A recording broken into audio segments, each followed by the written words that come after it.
Just 1 tablespoon of this, and your plants will grow and bloom 5 times faster. The flowers will be so lush, their stems will bend under the weight. You won't be able to keep up with the vegetable harvest. And the best part? You already have all the ingredients at home. The first ingredient is oats. They're full of essential micronutrients like phosphorus, iron, and magnesium.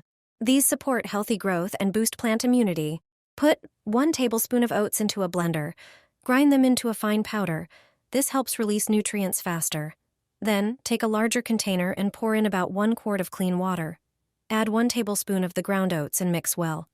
Let the mixture sit for an hour. During that time, the oats will release all their goodness. After an hour, strain the mixture through a fine sieve to get a clear liquid. Your homemade eco-friendly fertilizer is ready. Water all your garden flowers and vegetables with it.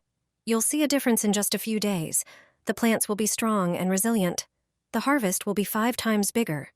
Use this oat fertilizer once a week for best results.